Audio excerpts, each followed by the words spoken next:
We stand for the pledge, please. Allegiance to the flag of the United States of America and to the republic for which it stands, one nation, under God, indivisible, with liberty and justice for all.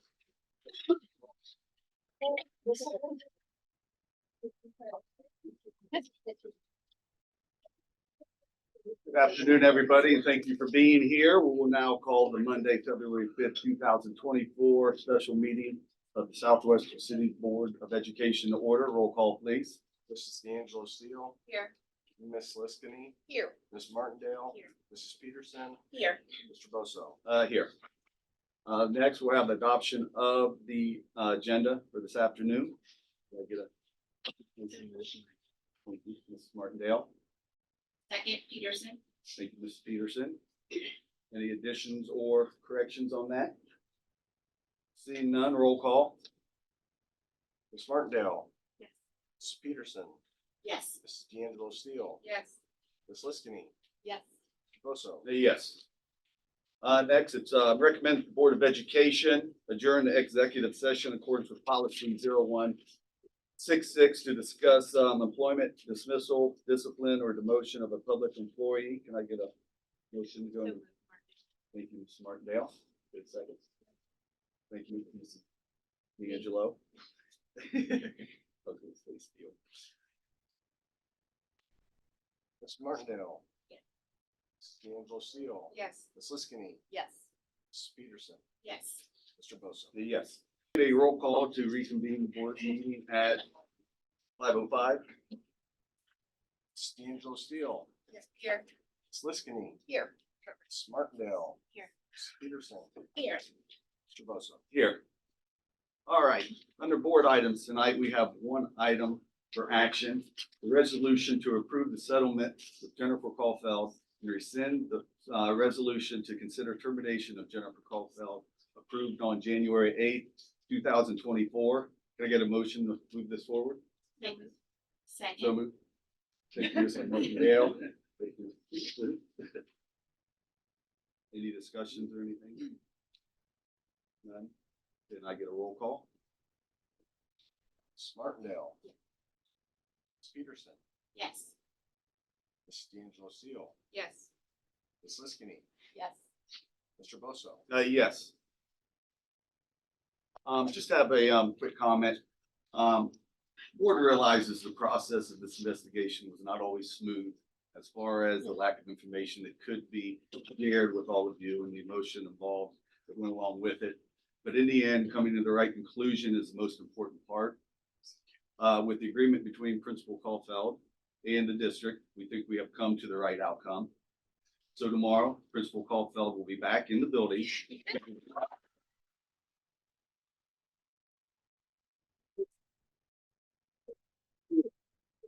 Thank you so much for your patience in this process, and going forward, the board, along with the district, will be looking at policies so that employees are clear on what is expected of them in the situation. Thank you. Thank you. Thank you.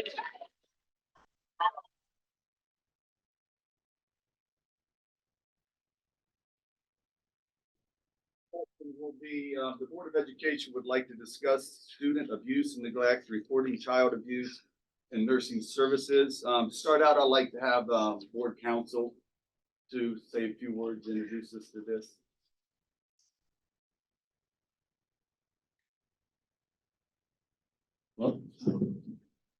Thank you, Mr. President. So wanted to direct the board's attention to certain board policies that the board can choose to improve or correct or go in several different directions on. Specifically, as it relates to the intersection between nurses and suspicions of abuse and neglect. Right now, we have a policy that basically says that anybody who suspects abuse has to report it. Of course, that's required by law, but that prompt medical attention has to be provided as well. And in Hilliard School District, they adopted a policy that more specifically lays out, it's actually an OSBA policy, it's an optional policy, but it specifically lays out what exactly that means as it relates to a nurse. And so I can, it's in part of the packet, but just to kind of get everybody on the same page. It says essentially, the nurse or appropriate building personnel should interview the child. A physical assessment should be made to describe the injuries. If the suspected area of injury involves a private area, such as a buttocks or genital area, another professional should be present for the examination. The physical assessment is done only to validate possible injury and does not have to be a comprehensive examination. The nurse or appropriate building personnel should document the results of his or her interview and physical assessment, actual observations of physical findings, action taken, and follow-up steps should be taken. If any of the professional team determines that a report should be made to FCCS, they should do so by telephone immediately. A suspicion of abuse mandates a report. So this is an optional policy. It's been adopted in other places. And I think it makes sense for the board to at least consider. You could go in several ways. One, you could say, for example, no, we don't want the nurses to do this at all in Southwest School District. If there's a suspicion, stop and do nothing. But then you need to clarify when it says prompt medical attention, that does not mean the nurse do anything for the child. It means call an ambulance or something to that effect. The alternative option is to say, no, prompt medical attention means the nurse is to do something similar to what is, OSBA recommends and other school districts provide. That would provide that crystal clarity as to what can and cannot be done. There's another element to this, which is this element of reporting to parents. In other words, do you treat sexual abuse suspicion, physical abuse suspicion, those kind of things as essentially a medical emergency? And why this is important is because in our district, as well in other districts, there's this whole idea that, particularly as it relates to sexual abuse, that before you call the parents, you get children's services to give you permission or something to that effect, because those are extremely sensitive. That's not something you just call somebody when they're at work and say, by the way, we suspect your kid has sexual abuse or whatever. Like, these need to be handled in a very specific way. And so this idea of pre-calling a parent with the nurse saying, I got to check this kid, if there's, might be something really bad here, that those kind of things can be handled in a more, so I always say, delicate way. So these are kind of I'm just giving you the scope of possibilities for the board to consider and think about. And if there's any questions for me, that's kind of what's involved. Thank you. Anybody else want to add to the discussion? I would just like to add that I do think that clarification is very reading, sorry, having been able to read over Hilliard's policy, to me, just those simple 4 paragraphs make a lot more sense than what I'm currently reading in our policy. So I would very much like to revisit our policies to make them more clear and concise, and potentially reflect. Thank you. Can I share? Mr. President, I recommend the Board of Education allow the superintendent time to review and research, which could include surrounding school districts' policies to consider for amending Southwestern City School District policy regarding nurses' scope of work and the handling of abuse and or neglect cases when there is a medical concern. By allowing this time for the superintendent, it ensures said amended policy is appropriate for our school district and everyone agrees with the wording and actions our school nurses are to implement. So I think by allowing a little time, maybe 30 days if possible, for the superintendent to take the time and take our wording and take it in consideration, it ensures that we all like the reading. Agreed. Bill, 30 days. Your thoughts? So,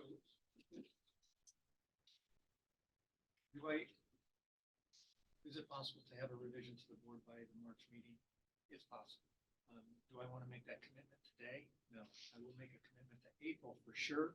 I'm just not sure I fully understand the scope of how much we want to expand responsibilities and how deep of a study it would take to get to that point. This would be a significant deviation from what we believe our current practice is, but there's no question that we can improve the wording. Gotcha. But if this is about expanding services in such a way, the real questions I think we want to ask ourselves are, how would the change improve the safety for children? if there is no improvement in safety, does it put staff at additional risk? And so to go through those and have conversations and truly understand, I think it's possible. And we will move forward in an attempt to get here by then. I just don't want to fully commit because I'm not sure I understand the moving parts enough. And I also want to make sure that we don't bring you something that then has conflict with other policies that are not intended. Because we have stuff within the use of medications or first aid that may overlap with our responsibilities to diagnose what families should be able to expect of us and what staff should clearly be able to understand. So the board can help me as we move forward from the standpoint of we will go out and research, as was mentioned. This is a OSBA policy, or the basis of is an OSBA policy. We actually don't know if this was adopted in its OSBA recommended form or actually adjusted by the district. When you look, there's two primary services across the state of Ohio, Neola and OSBA. We use Neola. I would assume, I believe, that about 90% of districts or more, 85, 90% use one of those two services as the basis. We have chosen Neola, which I believe actually supports probably more districts. And so I don't know how widespread the Hilliard decision is. And the question becomes, how much do you want us to look at those, or do you really are interested in? No, we believe nurses ought to have these services because it makes it a safer environment. And so that's really where you can help me. If you're more interested in that broader scope, it'll take me a little bit longer. But if this is really, fundamentally, this Board of Education believes that providing nurses that latitude will actually make this a safer environment, that gives us a direction, and then may be able to move forward. So that's what I would ask of the board at this point. Well, thank you, Bill. I think this is a good start to a discussion to get to the point that we want to get at. So, I mean, if you could try to do it within 30 days, so be it. If not, is everybody fine with that on the board? Just so we get the ball rolling? Any other comments or anything?